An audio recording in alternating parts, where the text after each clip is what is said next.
très bien que c'est très difficile actuellement pour les agriculteurs et pour les horticoles et Demers, donc la production horticole Demers n'en fait pas du tout exception. En fait, ils sont maintenant en processus pour tenter d'éviter la faillite.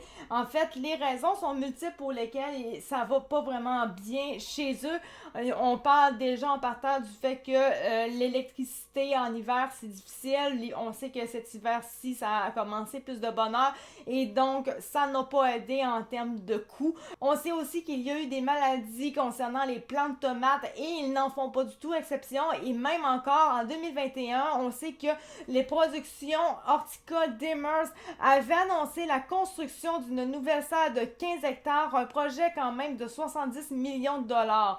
Cette année-là, l'Investissement Québec et le gouvernement Legault avaient annoncé une participation financière de 30 millions de dollars dans production horticole Demers sous forme de prêts remboursables avec intérêt. L'entreprise bénéficie également d'un rabais sur sa facture d'électricité d'un montant quand même de maximal de 23 millions de dollars sur 8 ans. L'entreprise en soi cultive des tomates, des poivrons, des concombres, des aubergines tout au long de l'année pour concurrencer le Mexique. L'entreprise compte jusqu'à maintenant 350 employés.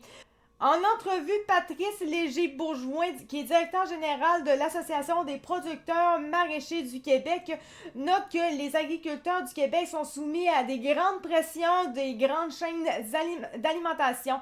En fait, comme il dit, il ne veut pas rivaliser avec la Chine. Il dit, avec la tomate, ce sont les droits de douane de 17% imposés aux producteurs mexicains qui font mal. Il dit, le volume qui allait avant aux États-Unis, il vient au Canada.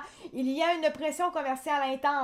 Au Québec et au Canada, il est possible de faire pousser efficacement en serre des tomates, des concombres, des fraises et de la laitue notamment. Mais comme le nombre de produits viables est limité, les producteurs font face à une concurrence très forte. Et ici, je vais citer aussi, un pépin peut vite miner la viabilité d'une serre. Donc, il y a plein de problèmes qui peuvent subvenir que ça va faire qu'une serre ne sera plus viable, en fait. Donc, comme ici, une maladie comme la rugueuse de la tomate qui va être vraiment problématique parce que, en même temps qu'il faut régler le problème, tout en essayant de maintenir les volumes de production. Donc, oui, tu essaies de régler le problème, mais il faut quand même que tu fournisses, ça change absolument rien, ça. C'est pas facile. Monsieur Léger-Bourgeois appelle le gouvernement à s'assurer que les produits en provenance de l'étranger soient cultivés avec des normes similaires à celles qu'on exige des producteurs québécois et canadiens. À l'heure actuelle, il dit qu'il ne croit pas que ça se fait. La culture séricole en chiffres. Les ventes de fruits et légumes de serre au Québec représentaient 301 millions de dollars en 2024. Maintenant, on parle de 174 millions de dollars si on parle de 2020.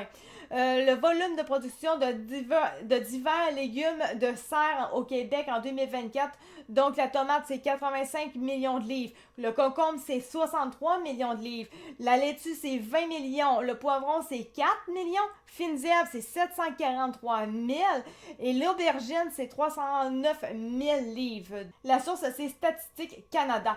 Donc, voilà pour ce qui est de Demers. Donc, c'est vraiment pas quelque chose de facile, ni même avec les droits de douane. Il y a absolument rien de facile, surtout avec les maladies et tout.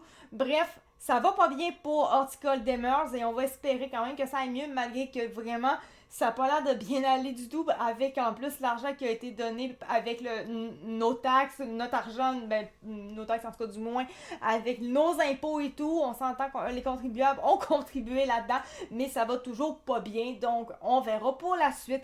C'était Actu de True Fact et j'espère que vous avez apprécié cette nouvelle-là. On va se revoir très bientôt pour une prochaine vidéo. Merci. Ciao, bye!